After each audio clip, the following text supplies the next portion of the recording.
आप तो ये जानते होंगे कि कान से हमें सुनाई देता है, लेकिन शायद कुछ ही लोगों को पता है कि कान से हमारा बॉडी का बैलेंस भी होता है। हमारी बॉडी में बैलेंस करने के लिए दो ऑर्गन रिस्पॉन्सिबल होता है, एक ब्रेन का सेरिबेलम रिस्पॉन्सिबल होता है और दूसरा हमारा कान रिस्पॉन्सिबल होता है। तो आज के इस वीडियो में हम इसी कान के बारे में समझेंगे, इसके फंक्शंस के बारे में समझेंगे, इसके स्ट्रक्चर के बारे में समझेंगे और आखिर कैसे हमें कान से सुनाई देता है, कैसे ये हमारी पूरे बॉडी को कंट्रोल करके रखता है। तो आज की इस वीडियो को आप पूरा देखिएगा, ये वीडियो आपके लिए काफ़ी इंफॉर्मेटिव होने वाला है, तो कहीं मत जाइएगा, पूरा देखिएगा। आप सबको मेरा नमस्कार, मैं धीरज कुमार। ईयर को तीन पार्ट में डिवाइड किया गया है, एक्सटर्नल ईयर, मिडिल ईयर और इंटरनल ईयर। ये जो एक्सटर्नल ईयर होता है उसमें पिन्ना आता है, ये पिन्ना होता है साउंड वेव को कलेक्ट करता है। हमारे में ये रुडिमेंट्री है, एक वेस्टिजियल ऑर्गन है। इसके बाद एक्सटर्नल ऑडिटरी कैनाल आता है, इसमें सेरुमिनस ग्लैंड होता है। ये जो ईयर वैक्स जो प्रोड्यूस होता है ये इसी सेरुमिनस ग्लैंड से प्रोड्यूस होता है और यहाँ पे कुछ हेयर भी होते हैं, जो भी कुछ डस्ट पार्टिकल या फॉरेन पार्टिकल्स इन्वायरमेंट से जो आता है उसको ये वहाँ पे ट्रैप कर लेता है, ताकि हमारे कान के अंदर कोई भी फॉरेन पार्टिकल्स या फिर कोई डस्ट हमारे कान के अंदर ना जा सके। फिर उसके बाद यहाँ पे ईयर ड्रम होता है, जिसको कान का चदरा हम लोग आमतौर की भाषा में बोलते हैं। कान का चदरा इसी एक्सटर्नल पार्ट में होता है, यानी कि जो भी साउंड वेव आता है ये पिन्ना उसको कलेक्ट करता है। उसके बाद ये एक्सटर्नल ऑडिटरी कैनाल होते हुए ईयर ड्रम के पास जाता है और उसके बाद फिर मिडिल ईयर स्टार्ट होता है। यहाँ पे तीन हड्डी होती है, मैलियस, इनकस और स्टेपीज। स्टेपीज आपको जरूर पता होगा, हमारी बॉडी का सबसे छोटा हड्डी स्टेपीज होता है। दो कान है तो दो स्टेपीज होते हैं, यानी कि वन पेयर में ये स्टेपीज होता है। अब अगर हम बात करें तो यहीं पे एक यूस्टेशन ट्यूब होता है। ये यूस्टेशन ट्यूब होता है, ये हमारी फेरिंग्स तक जाता है।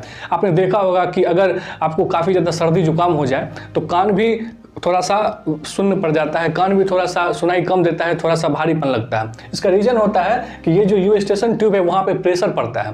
एक्चुअली होता क्या है, कोई भी साउंड वेव पिन्ना कलेक्ट करता है, एक्सटर्नल ऑडिटरी कैनाल में जाता है, वहाँ से फिर ईयर ड्रम में फिर वहाँ पे वाइब्रेशन होता है, फिर इसी हड्डी यानी कि ये जो मिडिल पार्ट है यहाँ पे ये हड्डियाँ इसको इंटेंसिफाई कर देती है, उस साउंड को इंटेंसिफाई कर देती है, थोड़ा सा बढ़ा देती है और जो भी एक्स्ट्रा जो साउंड होता है वो इसी यूस्टेशन ट्यूब से बाहर निकल जाता है और बाकी का ये आगे चला जाता है। अब तीसरे पार्ट यानी कि इंटरनल ईयर की अगर बात करें तो यहाँ पे दो विंडो होता है, एक ओवल विंडो और राउंड विंडो। इस राउंड विंडो से कोक्लिया कनेक्टेड होता है, यही कोक्लिया हमें सुनाई देने में हेल्प करता है। हम जो सुन पाते हैं इसी कोक्लिया के कारण सुन पाते हैं, जो इस राउंड विंडो से कनेक्टेड होता है।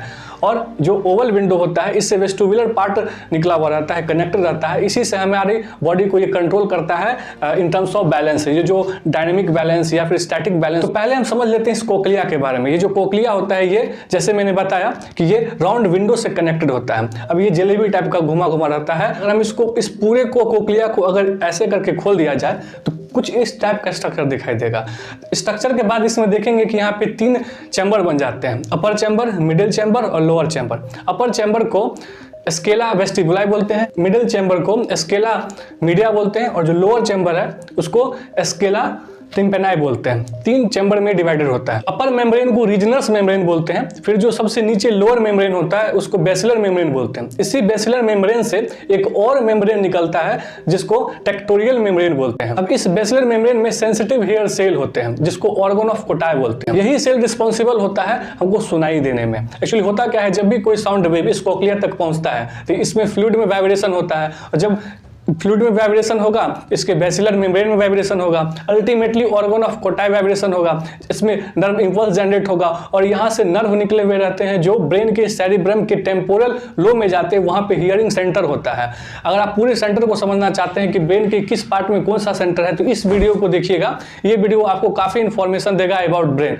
अगर हम बात करें यहाँ पे कोक्लिया में तो इस तरह से हमें कोई भी चीज़ सुनाई देती है। अगर हम बात करें इसके अपर पार्ट यानी कि वेस्टिबुलर पार्ट में, जिसमें थ्री सेमी सर्कुलर कैनाल होता है, विंडो से कनेक्टेड होता है। एक्चुअली ये वाला पार्ट जो होता है वो बैलेंसिंग का काम करता है, यानी कि हम जो डांस जैसे लोग करते हैं वो डायनेमिक बैलेंस हो गया, या फिर खड़े खड़े जो मुंडी ऐसे करके हिला लेते हैं या फिर सर को ऐसे ऐसे हिला लेते हैं, इसको स्टैटिक बैलेंस बोलते हैं। ये पूरा का पूरा वेस्टिबुलर पार्ट इसके लिए रिस्पॉन्सिबल होता है। अगर इसके डिटेल में हम जाए तो यहाँ पे थ्री सेमी सर्कुलर कैनाल होता है और इसी में थोड़ा सा नीचे पार्ट में एम्पुला होता है, सेंसिटिव सेल होते हैं जिसको क्रिस्टा एम्पुलरिस बोलते हैं। ये रिस्पॉन्सिबल होता है एक्चुअली डायनेमिक बैलेंस के लिए, यानी कि कोई भी आदमी डांस कर पाता है फिर भी अपने आप को बैलेंस कर पाता है। और यहीं से कनेक्टेड होता है एक ऑटोलिथ। इस ऑटोलिथ में जो सेंसिटिव सेल होता है उसको मैक्यूला बोलते हैं। ये हमारे स्टैटिक बैलेंस के लिए रिस्पॉन्सिबल होता है, यानी कि खड़े खड़े सर को ऐसे हिलाना या फिर ऐसे हिलाना, फिर भी जो हम बैलेंस कर पाते हैं बॉडी को, ये रिस्पॉन्सिबल होता है इसके लिए।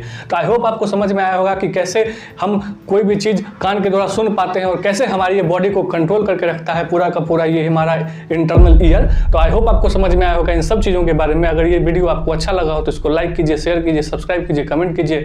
फिर मिलते हैं नेक्स्ट वीडियो में। Till then thank you and bye.